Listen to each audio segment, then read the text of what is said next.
자, 제목은 주가 이같이 말하노라. 주가 이같이 말하노라.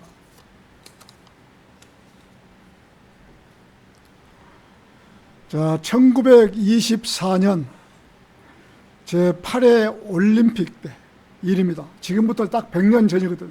지금 파리에서 지금 올림픽을 하고 있잖아요. 딱 100년 전의 일.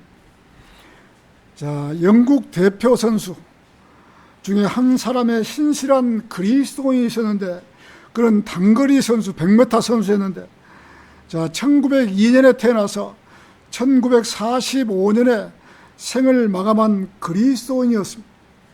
그런 달리기 선수였는데, 시합 예선 일자가 주일날로 정해지자 에릭은 하나님과 약속한 것이 너무 중요하다 하면서 나는 주일날 뛰지 않겠다고, 달리지 않겠다고 이렇게 출전을 포기를 해버렸던 것입니다.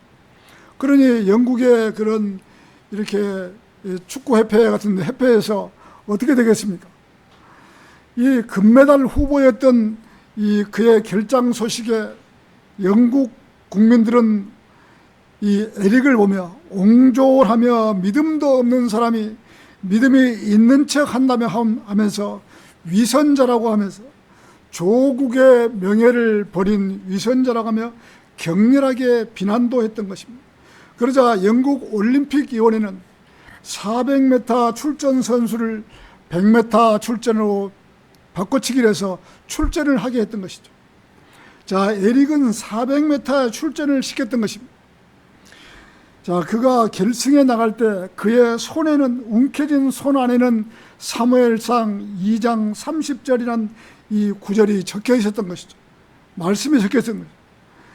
자, 나를 존귀하게 여기는 자들은 내가 존귀하게 여길 것이요, 나를 멸시하는 자들은 가볍게 여길 것이기 때문이라 성경 구절을 손에 꽉 쥐고 이 100m 이 시합을 나간 것이죠. 자, 에릭이라는 선수는 하나님을 사랑했고 또 경배에 참여하기를 원했고 또 하나님을 두려워했던 사람이었던 것입니다. 어쨌든지 간에 자기는 주일날 시합을 하지 않겠다고 이런 각오와 다짐이 있었기에 자, 그런 올림픽 출전을 해서도 주일날을 지켰던 것입니다. 400m에 출전한 에릭은 강력한 우승 후보들을 제치고 세계 신기록을 세우며 당당히 금메달을 목에 걸었던 것입니다. 성경 구절 손에 딱 쥐고 하나님을 믿고 뛰었던 것이죠. 그런데 세계 금메달을 딴 것이죠. 에릭은 그 이후로도 본격적으로 사역을 시작했는데 그는 24세라는 젊은 나이에 올림픽 금메달리스트라는 영예와 명성을 뒤로한 채 아버지의 뒤를 이어 허드슨 테일러의 이 중국 내지 선교의 선교사로 떠났던 것입니다. 에릭은 텐진 산둥 등지에서 선교를 하다가 2차 대전이 끝날 즈음에 1945년 이렇게 일본 이 치하에서 수용소에서 영양실조가 걸려서 이 뇌종양으로 43세 생을 이게 마감을 했던 것입니다. 그의 삶은 하나님께 존중받는 삶이었던 것입니다. 우리 주님은 주님을 존중하고 주님을 사랑하시는 자를 더 존중하시는 것입니다. 주님 부활하신 첫날은 주일인 것입니다. 이날을 지키면서 내 평생 주일날을 예배에 참석하며 살게 해달라고 기도해야 하는 것입니다.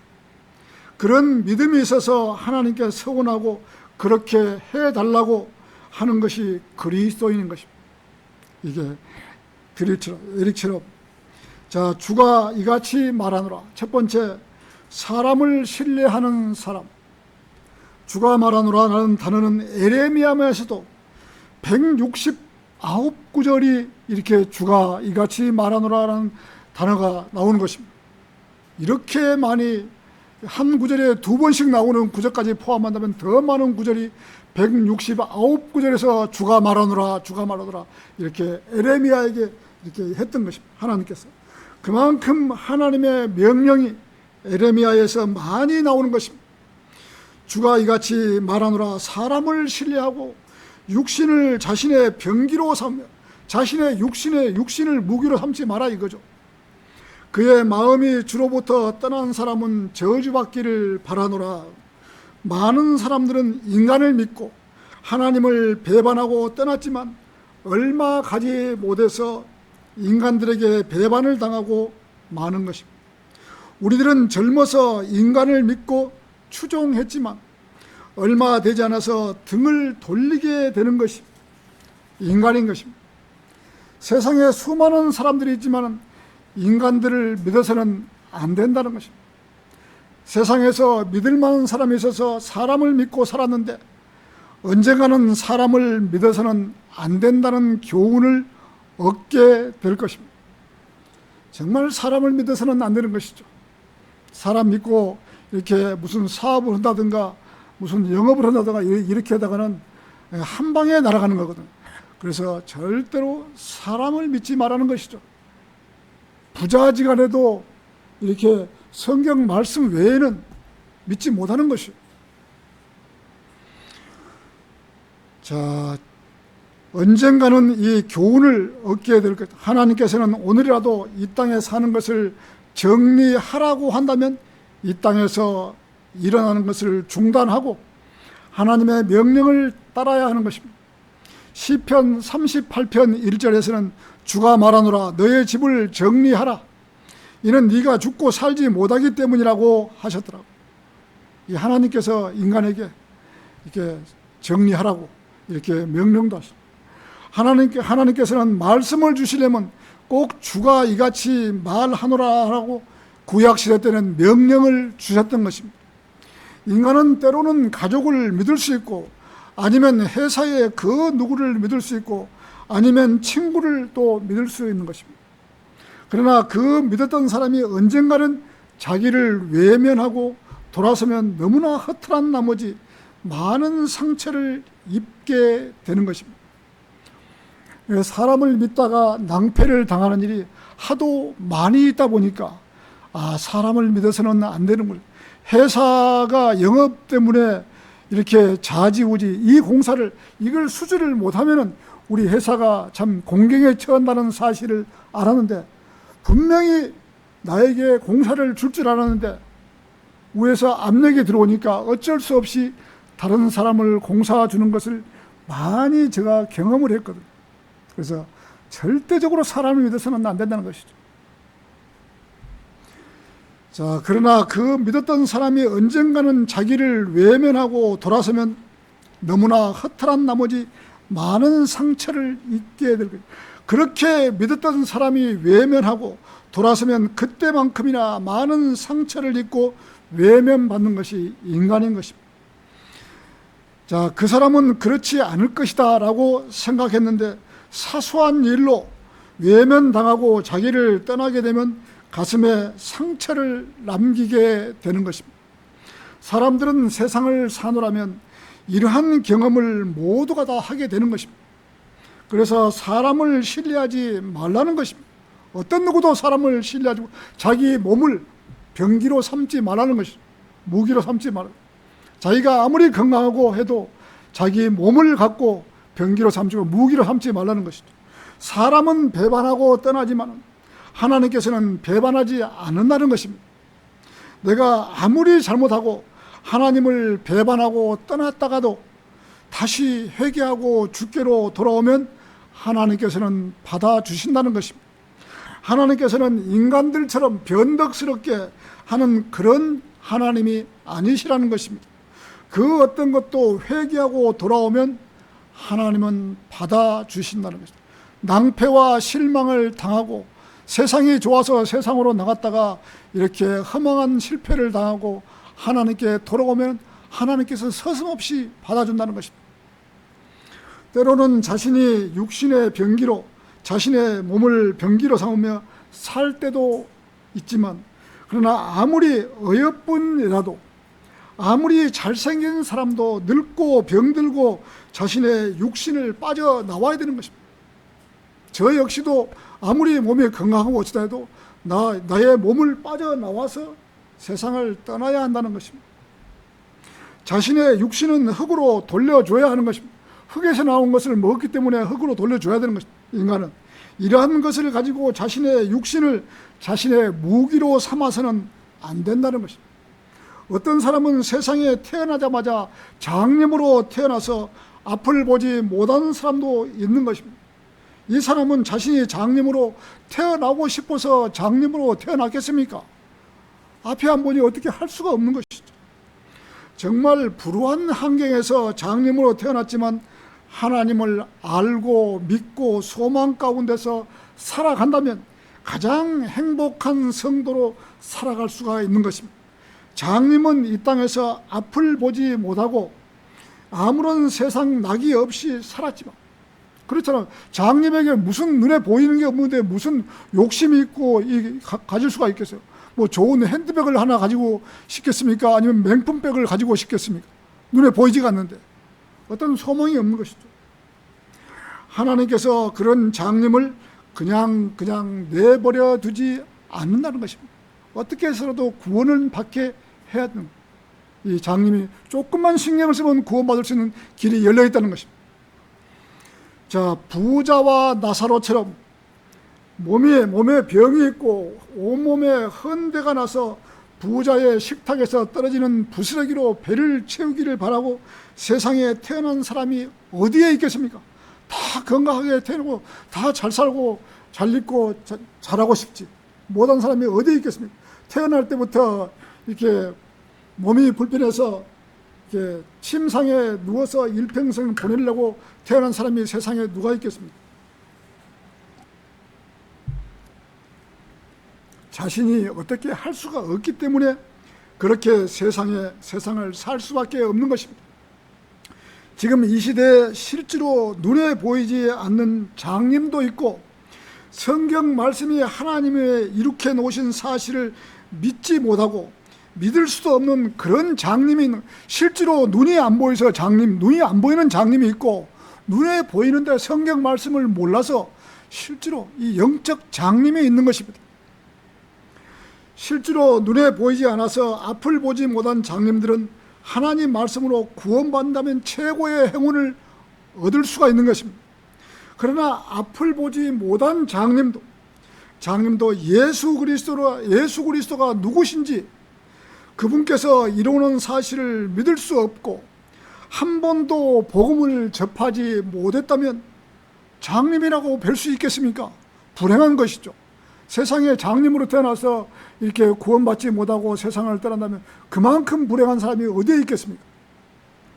예를 들어서 장님이 하나님을 믿지 않고 불교라는 우상을 믿었다면 살아서도 불행한 것이고 죽어서도 불행한 것입니다.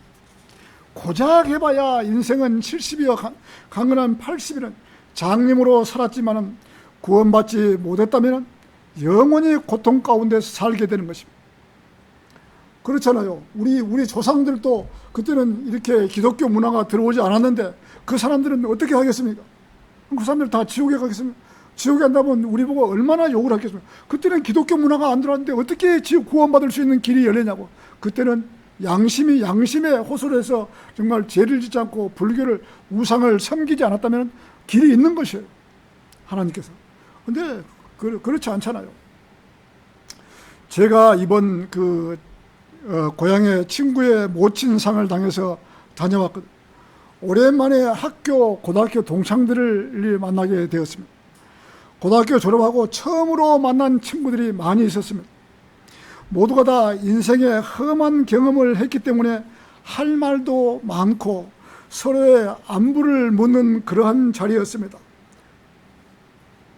그러면서 그들은 술잔을 기울이면서 인생의 희로애락을 이야기했지만 모두들 인생을 살아온 날들이 많이 있어서 얼굴에는 주름살이 생기고 모두가 다 건강하냐고 물어보면 하나같이 자기는 종합병원을 안고 산다고 하는 그러한 소리를 제가 들은 것입니다. 그러면서 인생이 별거드냐라는 말이 실감이 났던 것입니다. 그 젊고 힘 있는 고등학교 친구들, 학교 졸업한 지가 50년이 훌쩍 넘은 이 시기에 만나니, 고등학교 졸업하고 처음 만난 친구들이 많이 있더라고요. 자, 모두가 하나같이 하는 말이 건강해라고 하는 것. 아무리 건강하고 싶어도 하나님께서 정해주신 수명이 있는 것입니다. 우리는 수명이 있는 것입니다. 인생은 70이요 강건하면 80이라고. 인생이 다 70이 넘어가고 70년 있다 뭐 두세 살 다 됐으니까요. 자, 강건하면 80이라고 말씀하죠. 어떤 친구는 불교를 믿는 친구가 있고 어떤 친구는 카톨릭을 믿는 친구가 있는데 날 보고 하는 소리가 그래요. 우리 성모님에게 내가 집에서 나올 때 성모님 그 마리아 상을 보고 성모님 잘 다녀오겠습니다 하고 인사를 굽혀오고 나왔다고 그래요. 그래 인사하고 나왔냐? 내가 속으로 아휴 참 정신이 없구나. 네가 성모 마리아 상에 잘 다녀오겠습니다 하고 인사를 하고 나온 사람이 구원을 받을 수가 있겠습니까? 정말 한심스럽게 짝이 없는 그러한 친구들도 이렇게 카톨릭 친구들이에요. 카톨릭. 정말 이렇게 예수님을 믿지 않고 성모 마리아상을 믿고 있으니 어떻게 구원받을 수가 있겠습니까? 구원은 예수 그리스도 외에는 구원받을 수 있는 길이 없는데 참 답답한 친구. 어떤 친구는 기독교를 믿는다고 하면서 자기가 집사라고 날 보고 목사라고 하면서 목사나 집사나 똑같은 거 아니냐고. 그래 똑같은 거야. 사자들하고는 마찬가지고 또 집사나 목사나 끝이 나면 다 똑같은 형제야. 브라더야. 목사도 끝나면 형제고 집사도 자기 재임기간 끝나면 다 형제고 똑같은 형제야. 내가 그렇게 이야기를 한 적이 있습니다. 자, 많은 친구들 중에서 누가 가장 잘 살았다고 말할 수 있을까요? 그 많은 사람들 중에서 사업하는 친구도 있고 돈이 많은 친구도 있고 또 이렇게 다 있지만 누가 가장 잘 살았다고 말할 수가 있겠어요? 돈이 많다고 잘 살겠어요? 천만에만 쓰는 것이 아니죠. 절대로 아니죠. 자, 하나님을 믿고 살았던 사람이 가장 잘 살았던 사람으로 남게 될 것입니다. 자, 하나님을 믿는 사람은 하나님께서 계획하신 대로 영원토록 살 수 있게 될 미래가 있고 희망이 있는 것입니다. 이 땅에서 돈과 명예가 최고라고 살았던 사람들은 이 세상이 끝이 나게 되면 어디로 가겠습니까? 그 무서운 지옥에서 영혼을 보내야 하는 것입니다. 정말로 내가 어쩌다가 내가 하나님을 만나서 바른 성경과 바른 교리로 이렇게 살다가 하나님을 위해서 내가 살아온 이런 날이 정말 내가 가장 잘 살았던 날이었구나. 이 중에서 나보다 잘 살아온 사람이 있으면 나와봐라.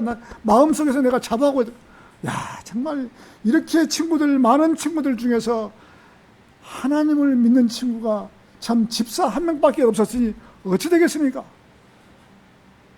내가 그래도 하나님의 은혜로 이렇게 하나님의 은혜로 내가 참 하나님을 믿고 산 날이 내가 이렇게 살아왔던 것이 정말 잘 살았구나. 이게 앞으로 가는 날이 훤히 정해지고 앞으로 천년왕국과 영원한 세계가 다 있고 이렇게 가는 날이 참 이렇게 확실하게 정해졌는데 이런 사실을 모르고 그냥 살아가면서 카톨릭이나 믿고 성모 마리아 향해 절이나 하고 그런 사람들로 내가 살지 않았다는 것을 얼마나 다행스럽습니까? 거기서도 내가 하나님 믿고 사는 것이 이 친구들에 비해서 내가 가장 잘 살았던 거구나. 그러나 이 친구들을 어떻게 하지? 이 친구들을 내가 고등학교 동창들을 내가 이 사람들에게 어떻게 해서 이 사람들을 내가 복음을 전해서 구원을 받게 하지? 내가 사실은 내려갈 때는 그 영안실에 가서 그 가정과 모든 사람의 그 조문객을 위해서 내가 복음 설교를 하려고 내려갔거든요. 우리 가족 같으면은 내가 다 오라 해갖고 복음을 몇 번 전했기 때문에 이렇게 영안실에서 복음 전하는 것을 내가 알기 때문에 그렇게 하려고 했는데 이것은 우리 가족이 아니기 때문에 오라고 말하는 그 어떤 복음 전할 분위기가 안 되는 거예요. 그래서 복음을 못 전했거든요. 그래서 이 친구들에게 내가 이 친구들에게 어떻게 해서 복음을 전하는 50년 이상 만난 적이 오래된 이 친구들을 내가 어떻게 복음을 전하 마음이 안타까운 거예요. 정말. 자, 이것을 아는 사람이 이러한 친구들의 모습을 보면서 어떻게 해야 이런 친구들의 마음을 돌려놓을까 온통 그런 생각밖에 없었던. 여러분들도 지금 이렇게 살지만은 지금 확실하게 지금 어떻게 될지를 모르고 살지만은 앞으로 여러분들의 세상이 조금 더 오래 간다고 생각해 보십시오. 30년 후에 여러분 고등학교 동창들을 만났다고 생각해. 그 사람은 돈 벌고 잘 나간다고 생각해 보십시오. 아니거든요. 절대로 아니에요. 돈이 인생의 전부가 아니에요. 하나님을 믿고 살았던 것이 가장 잘 살았던 사람으로 남는 것이에요. 여러분들도 지금은 이렇게 주일날 무더운 10시에 여름 날씨에 나와서 교회 와서 예배드리고 하지만은 여러분 생애가 지금 가장 축복된 삶이고 가장 잘 살고 있다는 것이에요. 자, 나를 아는 이런 친구들, 나와 어린 시절을 보냈던 이런 친구들에게 하나님의 말씀을 전해야 주어야 하는데 어떻게 전해줄 복음 전할 기회가 없는 것이에요. 이런 친구들에게 하나님의 말씀을 전하는데 어떻게 복음을 전해야 될까 하고 곰곰이 생각. 이런 친구들을 위해서 조용하게 제가 마음속으로 기도할 수밖에 없는 거예요. 자, 하나님 아버지, 이런 친구들과 어린 시절을 제가 보낸 과거가 있습니다. 이런 친구들에게 하나님의 말씀을 전할 수 있게 해 주시옵소서. 이런 친구들도 구원받고 영원한 생명을 얻게 해 주소서. 그 중에서 제가 복음 전하는 친구가 딱 한 사람이 있었던 거예요. 왜냐하면 그 식당 사장인데 내가 참 10년 전에 한번 내려가서 복음을 전한 그런 친구도 있었던 거예요. 이 친구는 아무 말 않고 술도 안 먹고 딱 있더라고요. 그래서 2명, 3명 만나면 복음을 전할 수가 없는 거예요. 1대1로 맨투맨으로 만나서 복음을 전해야 돼요. 그래서 시간이 나면은 참 전해야 되겠다는 그런 생각을 깊이 많이 했습니다. 자, 이런 친구들을 제가 백보자 심판대에 나와서 백보자 심판대에 나올 거 아니에요. 구원받지 못했으면 나와서 우리들에게 이 심판을 받는 거예요. 백보자 심판에서. 자, 하는 말이 나에게 왜 그런 말을 복음을 전해주지 않느냐, 이렇게 친구들은 나에게 원망 섞인 그런 말을 할 거 아니에요. 왜 복음을 전해주지 않느냐. 자, 제가 이렇게 그런 소리를 들으면서 저런 친구들한테 참 그런 비평의 소리를 듣지 않게 해주셔서 라고 그 자리에서 제가 참 조용히 눈을 감고 주님, 하나님, 이런 친구들에게 내가 복음 전할 수 있는 기회를 허락해 주시옵소서. 마음속으로 내가 기도했네요. 그리고 시간이 없어서 영안실에서 나왔지만은 하나님께서 나에게 기회와 시간을 주신다면 하나님 말씀을 전해야 되겠구나라는 마음으로만 생각하고 현실을 접고 올라왔습니다. 너무나 안타까운 것이죠. 많은 친구들에게 이 친구들에게 복음을 전해야 되는데 나에게 하나님 제가 시간과 기회를 주신다면, 언젠가는 시간을 기회를 준다면 이 사람들에게 증거하게 해주시옵소서. 참 아파서 또 몸이 불편한 친구도 있더라고요. 자, 인간은 누구나 젊어서는 모두가 다 잘 살고 싶고 명예와 권력을 갖고 싶고, 자, 이 땅을 떠날 테면 아무 부질이 없는 것입니다. 아무리 돈이 많고 잘 살더라도 이 땅을 떠날 테면 부질이 없는 것입니다. 누가 세상을 위하여 잘 살았던 사람인가를 보는 것이죠. 아니고 세상을 살면서 하나님을 얼마만큼 섬겼던 것을가와 하나님께서 주신 사역을 얼마만하게 하나님의 말씀을 전파하고 구원을 받게 하고 하나님의 다시 오심을 기다리고 하나님을 위해서 얼마나 헌신적으로 살았는가를, 그것이 관건인 것입니다. 세상을 살아보았던 인생의 선배로서 가장 잘 살았다고 말할 수 있는 것은 내가 하나님을 믿고 살아왔던 것이 너무나 잘 살았던 거구나. 세상을 위해서 살지 않고 하나님을 위해서 살아왔던 제 젊은 날이 너무나 좋았구나. 이것이 참 너무나 좋았습니다. 제 자신. 아무리 재산이 많고 자식이 잘 되고 명예가 있고 이러한 것은 인생의 마지막에 와서는 그리 중요하지가 않는 것입니다. 내가 얼마만하게 하나님 말씀을 전하고 혼을 주님께로 이겨왔는가가 중요한 것입니다. 왜 그럴까요? 영원토록 살기 때문에 하나님을 위해서 살아왔던 지난날이 가장 소중했던 것입니다. 여러분들도 참 젊은 날을 이렇게 하나님께 헌신하고 살면서 주님 조금 늦게 오신다면 이렇게 지난날을 내가 하나님을 믿고 살았던 그런 과거가 있다는 걸 갖고 여러분 살기를 바라는 것입니다. 자, 주가 이같이 말하노라. 두 번째, 그의 마음이 주로부터 떠난 사람. 많은 사람들이 하나님을 믿다가 떠나는 사람이 있습니다. 정말 알다가도 모를 일은, 왜 떠나겠습니까? 성경 말씀이 와 닿지를 않고 구원을 확실히 받지를 못했기 때문에 떠나는 것이에요. 교회를 나왔으면 하나님이 누구신지 예수님이 누구신지 가장 먼저 알아야 하는 것인데, 교회에 나와서 어떤 일로 상처를 받고, 교회에 나와서 상처를 많이 받거든요. 교회를 떠난 사람이 있는 것입니다. 많은 사람들이 교회에 돈을 많이 내면 대우해주고 돈을 내지 않으면 대우하지 않는 그런 일반 교회가 많이 있는 것입니다. 성경대로 믿는 교회에서 돈 가지고 설교하는 사람은 별로 그렇게 없는 거예요.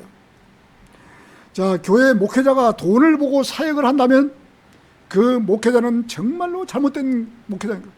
돈을 보고 목회를 한다면 처음부터 하지 말아야 되는 것입니다. 돈은 인생의 전부가 다 아닌 것입니다.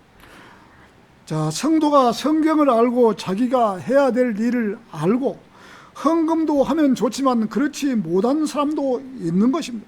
아직까지 자기 마음이 헌금할 수 있는 그런 마음이 동하지를 않았는데 헌금해라 마라 그럴 필요가 없는 것이에요. 자, 교회에서 돈만 이야기한다면 아주 잘못된 교회인 것입니다. 헌금이라는 것은 자기가 내고 싶으면 내는 것이고 내기 싫으면 내지 않는 것입니다. 복을 받고 싶으면 내는 것이고 그렇지 않으면 내지 않아도 되는 것이 강제성은 없는 것입니다. 내가 11조를 1,000만 원 낼 때 100만 원은 거기까지는 할 수 있어요. 여러분 생각, 개인적으로 내가 1,000만 원을 벌었어.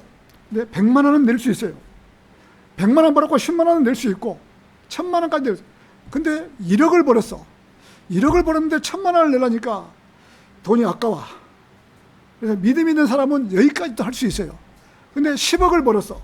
1억 내려면은 보통 마음으로 못 내는 거예요. 그래서 헌금은 자기 마음에 주어지면, 자기가 복을 받고 싶으면은 더 많이 내면 되는 것이고, 복을 받기 싫고 그냥 내가 이 상태로 가서 살고 싶다 그러면 그냥 내지 않고 사는 거예요. 헌금을 내라 마라 이렇게 말할 필요가 없는 거예요. 목회자도 목사도 이렇게 헌금을 갖고 살라고 한다면은 정말 잘못된 것이에요.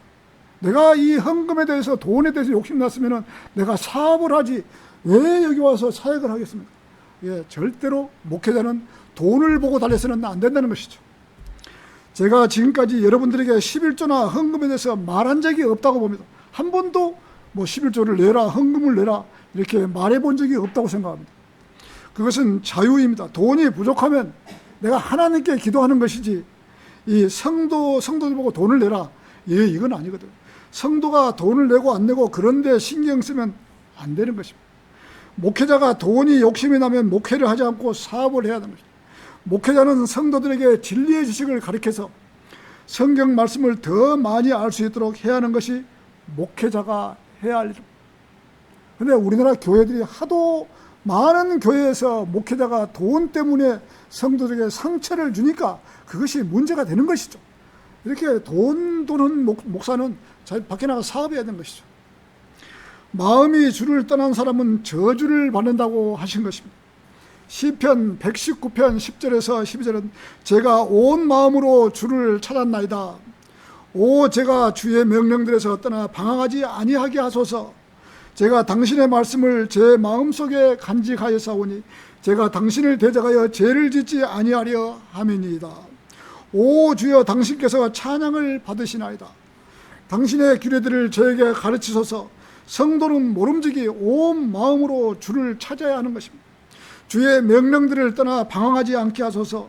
성도가 진리의 말씀을 무장하고 산다면 죄를 지으라고 해도 죄를 짓지 않는 것입니다.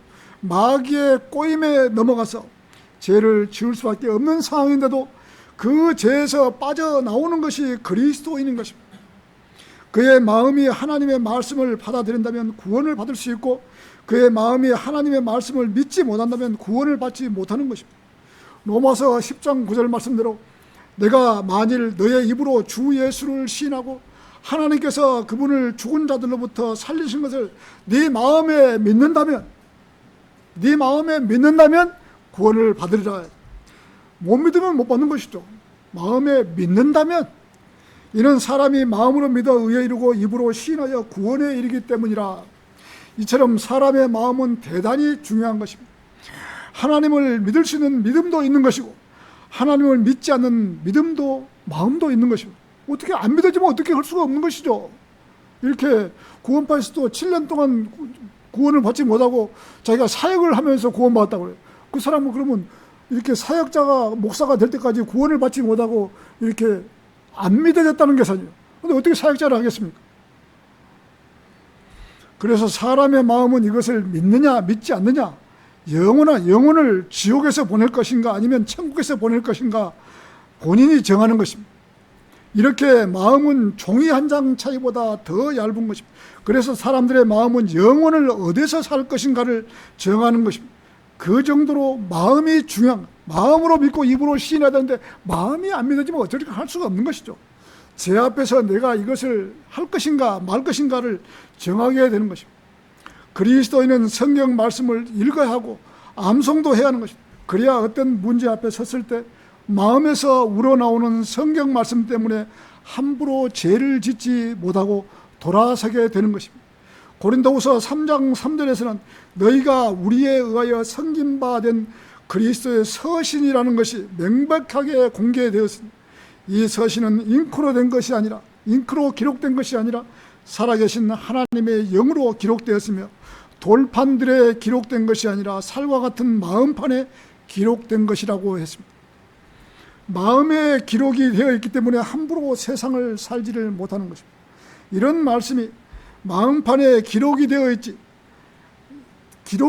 않는다면 함부로 세상을 살게 되어 있는 것입니다. 그래서 하나님 말씀을 우리들의 마음판에 새기고 살아가야 하는 것입니다. 그리스도인이 마음이 병들면 성경 말씀으로 고쳐야 하는 것입니다. 사람의 마음속에 들어있는 13가지 악이 있는 것입니다. 우리 마가복음 7장 20절을 한번 보시죠. 마가복음 7장 20절.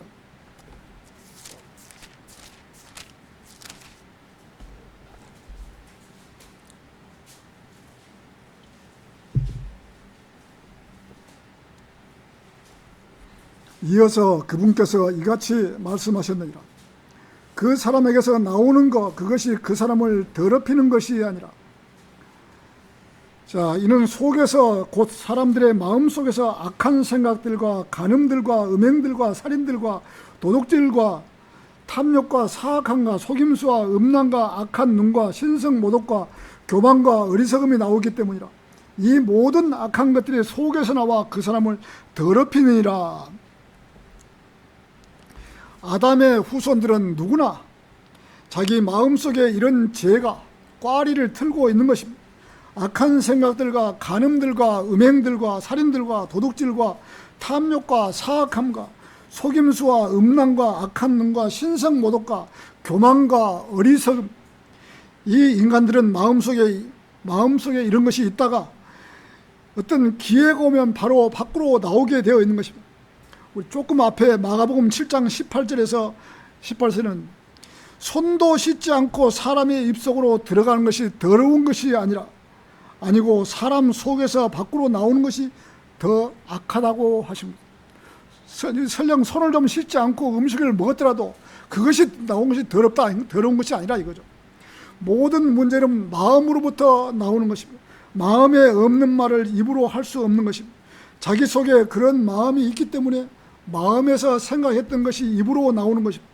여러분들이 거리 설교하거나 구령을 할 때 상대방이 질문하는 소리를 들어보면은 그 사람의 이 마음 상태를 알 수가 있는 것입니다.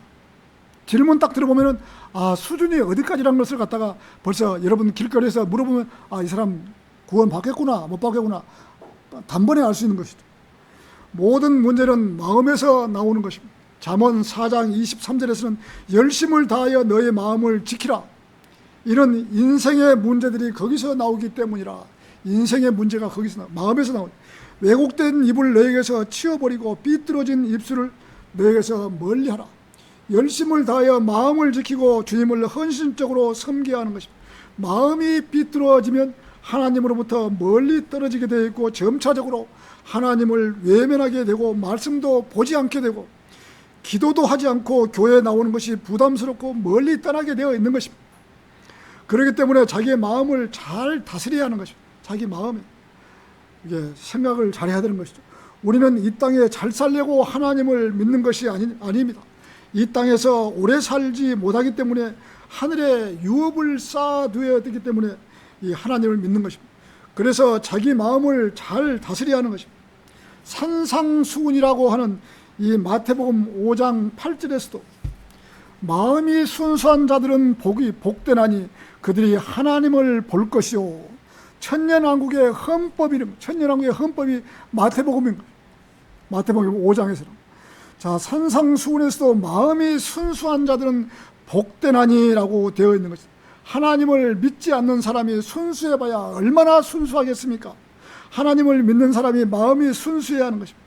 아무리 순수하려고 해도 성경 말씀보다 순수할 수는 없는 것입니다. 이렇게 세상을 살면서 이 남자들이 이 간음을 안 해본 남자들이 어디에 있겠습니까? 음행을 안 해본 남자들이 어디에 있겠습니까? 벌써 마음만 먹어도 음행을 한 것인데 세상 남자들에게 혹시 음행 한 번도 안 해봤어요? 아마 손을 든 사람이 한 사람도 없을 거예요. 다 음행한 사실이 있을 거예요.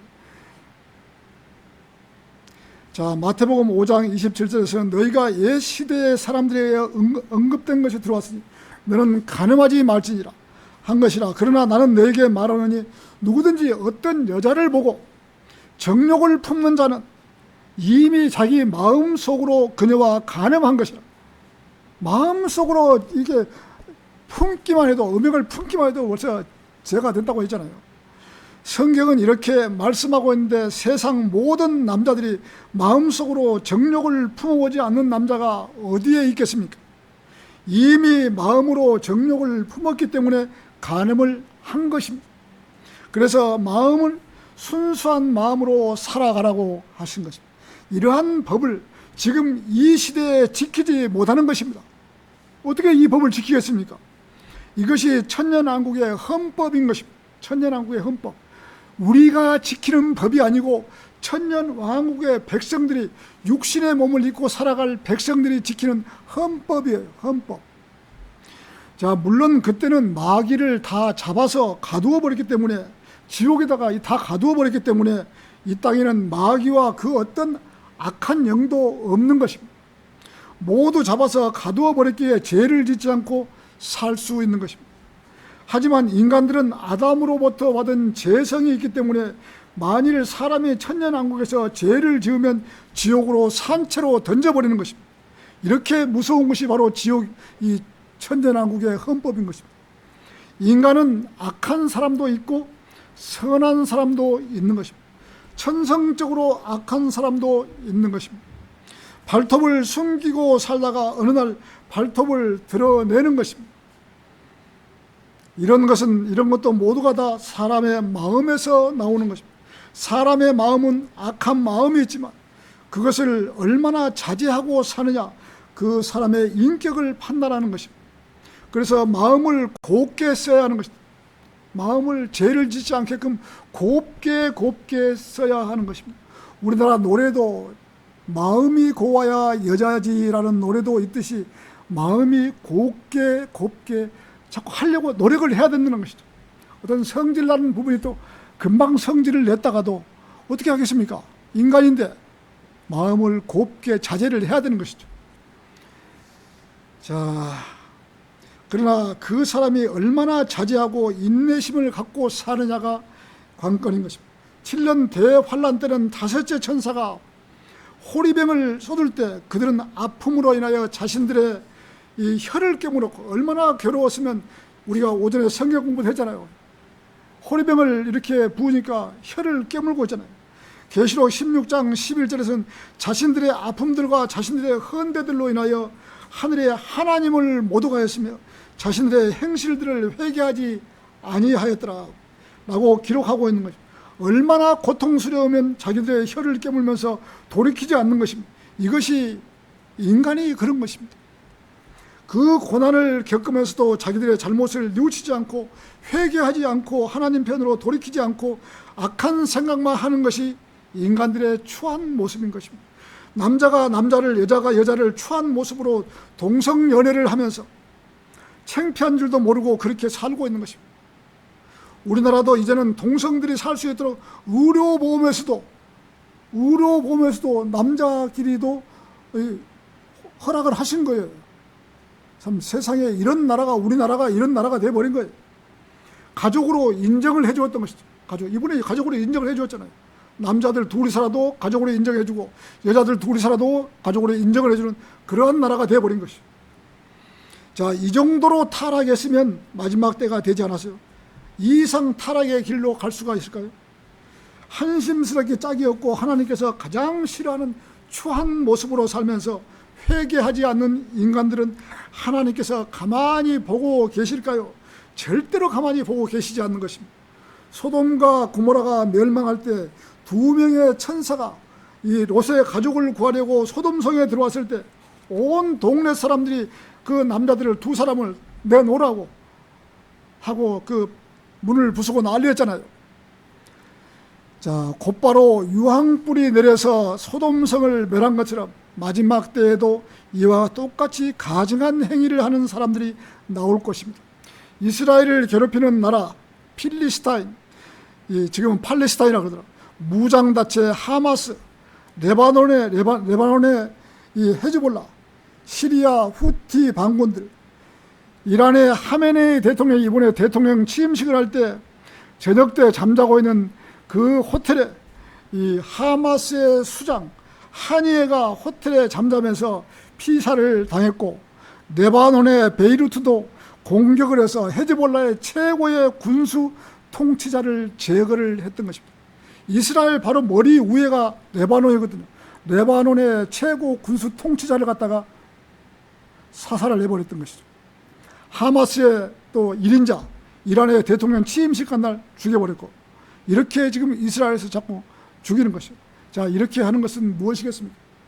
이것이 아무것도 아닌 것 같아도 뭐 중동에서 벌어진 일이라고 하지만은 우리에게는 극심학별이 지금 가까이 다가오는 거예요. 지금 이런 일이 자꾸 벌어지면 그래 잘했어. 우리는 자꾸 이게 마지막 때가 자꾸 다가오는 거예요. 이렇게 숨가쁘게 세계 정세가 격변하고 있는 것, 여러분들이 뭐 신문이나 뉴스나 이렇게 보면은 이렇게 세계 정세가 격변되고 마지막 때가 거짓 다 왔구나 실감하는 것이에요.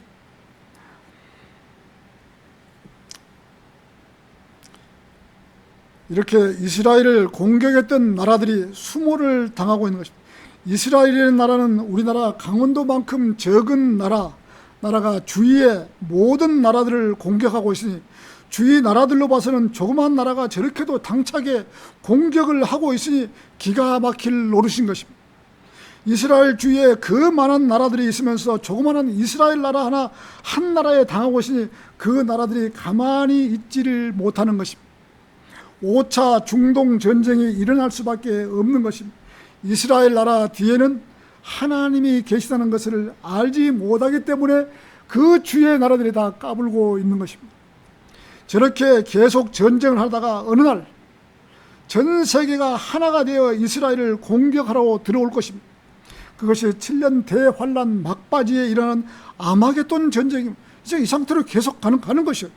자, 아마겟돈 전쟁을 우리들이 끝을면, 자, 이렇게 전쟁이 나는데 그 전 세계가 다 모여들 때가 7년 마지막 끝이라 이거죠. 그러면 처음에 시작할 때는 자, 저렇게 전쟁을 하다가 이스라엘 사람들도 적그리스도가 나타나서 지금 이렇게 이스라엘을 지금 계속 하고 그러니까 어떤 한 사람이 중재자가 나올 것이에요. 중재자가 나와서 이스라엘과 하마스와 뭐 헤즈볼라 뭐 이렇게 이란 뭐 다 이렇게 중재자가 딱 나타날 거예요. 그것이 적그리스도가 앞으로 나타난다는 것이 적그리스도가 나타나서 자기가 하나님이라고 위에서 하늘에서 불도 내리고 온갖 모든 것을 다 할 거예요. 인간이 할 수 없는 것을 다 할 거예요. 그러니 이스라엘 사람들이 저분이 하나님이다가 꼬박 속는 거죠. 속아서 이스라엘이 이렇게 협상을 하는 것이죠. 그것이 바로 7년 대환란 접어든 것이죠. 그래서 지금 이렇게 이스라엘이 지금 저렇게 지금 가고 있는 것이죠. 저렇게 전쟁을 하다가 이스라엘 사람들도 적그리스도를 하나님이라고 착각하고 평화 조약을 맺는 것입니다. 그것이 바로 7년 대환란의 시작점인 것입니다. 시작점이 언제가 될지는 모르지만 저렇게 하다가 바로 7년 대환란에 들어가는 것이에요. 자, 적그리스도가 나타나서 하늘에서 불을 내리게 하고 이적과 표적을 보이고 자기가 하나님이라고 편을 들면서 이스라엘 편을 들면서 중재 작업을 할 것입니다. 이스라엘 사람들은 적그리스도에게 속아서 평화 조약을 맺고 그를 출병할 것입니다. 이것이 전 3년 반에 시작하는 기간인 것입니다. 처음에는 이스라엘과 모든 나라들이 전쟁을 중재하게 만들고 평화하지만은 어느샌가 발톱이 드러나서 이스라엘 사람들을 핍박하고 죽이고 이스라엘 사람들이 자기들이 속은 줄을 알고 페트라로 숨어 들어가는 것입니다. 이스라엘 사람들이. 이것이 후 3년 동안 일어나는 것입니다. 이 전쟁이 아마겟돈 전쟁으로 우리들이 휴거되어서 7년을 셋째 하늘에서 보낸 다음에 이 땅으로 내려와서 전쟁을 마무리할 것입니다. 이런 전쟁이 없다면 우리가 하나님을 왜 믿겠습니까? 하나님은 안 믿죠. 이런 사실이 정확하게 성경에 기록이 되어 있고 이렇게 될 것이다라는 걸 알기 때문에 앞을 내다보기 때문에 내가 하나님을 믿고 하나님께 헌신하고 하나님의 일을 하는 것이죠. 이런 일이 안 일어난다면 내가 왜 하나님을 믿어요? 밖에 나가서 잘 먹고 잘 살고 잘 놀죠. 이렇게 정확하게 기록이 되어 있으니까 하나님을 믿을 수밖에 없는 것이에요. 이런 세상에 오는데 안 믿고 배겨요? 답답하죠. 안 믿으면요. 자, 마귀 루시퍼는 우리들이 휴거되어서 7년을 셋째 하늘에서 보낸 다음에 이 땅으로 내려와서 전쟁을 마무리할 것이며, 루시퍼는 자기가 천년왕국의 왕으로 천년왕국을 자기가 차지하려고 지금 저러고 있는 것이에요. 핍박을 하면서 자기가 천년왕국을 왕으로 차지하려고 하지만 하나님의 계획대로 주 예수 그리스도께서 이 땅을 천년 동안 다스리는 것입니다. 이것이 바로 천년왕국인 것입니다. 천년왕국. 우리는 이런 마지막 시기에 이스라엘이 전쟁에 승리할 수 있도록 우리는 아침 저녁으로 기도해야 되는 것입니다. 이스라엘을 승리하게 해달라고. 이스라엘 뒤에는 하나님이 계시다는 것을 전 세계 모든 사람이 알고 구원받는 역사 이루어달라는 우리는 간절히 기도를 해야 되는 것입니다. 뻔하게 지금 앞에 우리가 바라보이잖아요. 하나님께서 이러한 일을 지금 이 땅에 주어지는 것, 이스라엘을 보면 확실히 알 수가 있는 것이에요. 이스라엘이 그 조그만 나라가 그 큰 이란이나 이런 나라에게 당하지 않고 살잖아요. 하나님이 뒤에서 계시고 하나님 뜻 가운데서 이루어지고 하나님 계획대로 가는 것이에요. 이것이 세계 정세고 세계 종말로 가는 길인 거예요. 우리는 가장 잘 믿고 사는 그리스도인 것입니다. 우리가 뭐가 걱정하고 뭐 있어? 이런 일이 있다고 걱정하겠습니까? 오늘 저녁이라도 일이 올라오느라 하면 이 세상 모든 것을 다 내려놓고 주님 편으로 올라가야 되는 것이 그리스도인 거예요. 우리가 세상에서 가장 잘 사는 사람이에요. 어느 누가 우리가 후회 없이 이 세상을 살아야 되는 것이에요.